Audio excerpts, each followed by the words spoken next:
Hello, I am Ted from Forestandthesea, the band's a bass player, but also saxophonist. And today is Wednesday, May 27th, I believe. And this is the day I'm recording my video for this week's upload. And I was thinking about what to do. And last night at around 3 in the morning, it had dawned on me that it was the birthday of the great Miles Davis. If you don't know Miles Davis, he's one of the biggest names in jazz, legendary trumpet player, and I would argue he has done more for music out of anybody in the last 150 years.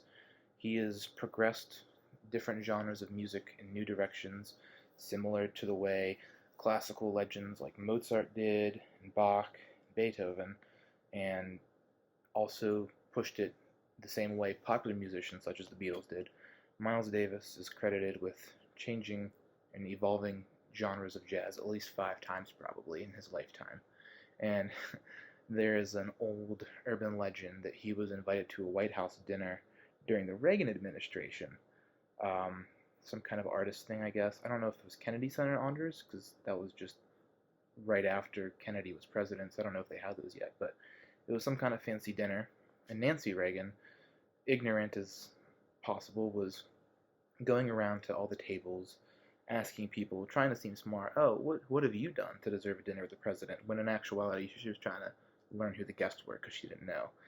Now, if you know anything about Miles Davis, he was a stone cold killer.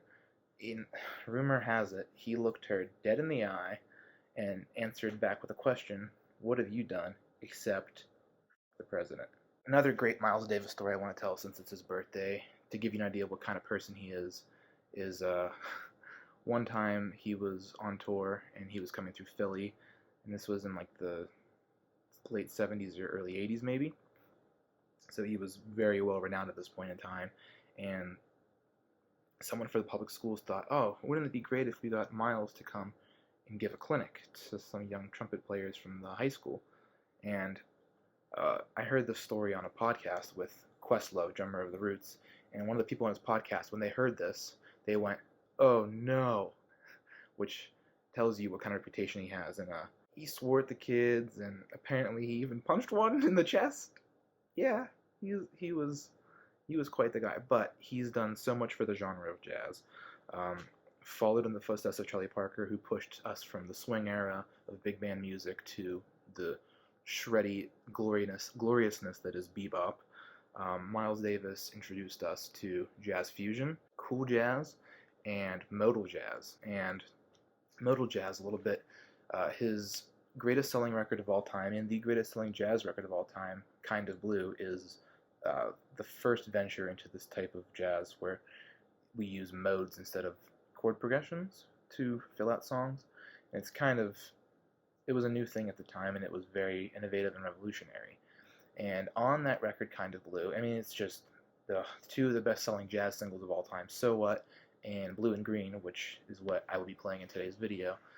Musicians on the album are Miles on trumpet, Cannonball Adderley on alto saxophone, my personal favorite saxophonist, John Coltrane, who's probably the second most important saxophonist of all time, one of my favorite pianists, Bill Evans, as well as Wynton Kelly, who played on one track that Bill didn't, my favorite old-time bass player, Paul Chambers, and then Jimmy Cobb was the drummer, and Jimmy Cobb just died, I want to say either Monday or Tuesday. He was the last surviving member of that legendary album. So I figured what better thing to do than to, on Miles Davis' birthday, play something from this record where one of the members had just passed away. He was in his late 90s, he was getting up there, but he laid down, the rhythm for this incredible album. And some of the songs on this album grooved in a jazzy way like no other, especially So What. Not just him, but what piano Bill Evans is doing and bass Paul Chambers. So the song you're hearing is John Coltrane's solo on Blue and Green. It was the first ever jazz solo that I had transcribed by ear. I just was really getting into jazz. This record, Kind of Blue, is a great entry into jazz. I recommend it for anybody who's trying to get involved in the genre. It's really hard starting with Charlie Parker bebop stuff. That stuff is musically dense, and it's a lot to unpack, and if you don't know what you're listening for, you're not going to get what he's doing.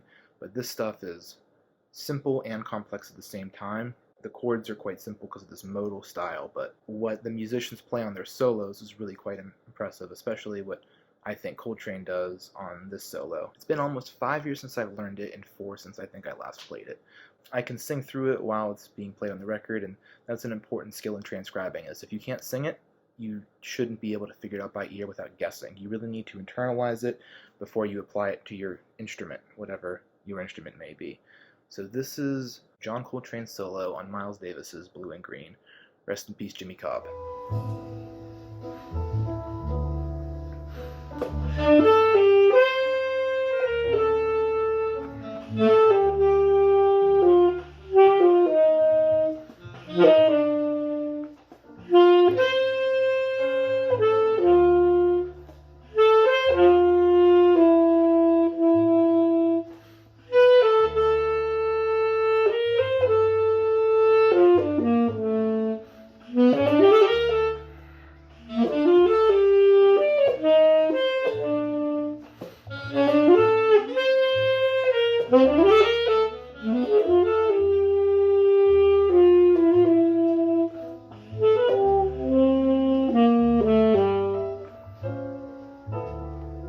When listening to the original recording, it almost sounds like Coltrane is playing a chord, but I think he's playing like an F sharp, and then the piano plays a D, and it sounds, somehow the timbres blend, and it sounds like two saxophones are playing, but it's just his sound is blending in with the pianos. It's really cool. Man, I love it.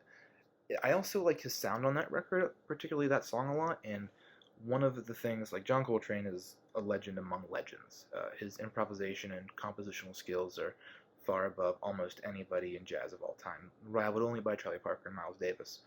And I recommend writing your solos out, even though it's fun to learn them completely by memory, but writing them out so you can see what they did over each chord is, I mean, it reveals the secrets of the musical universe.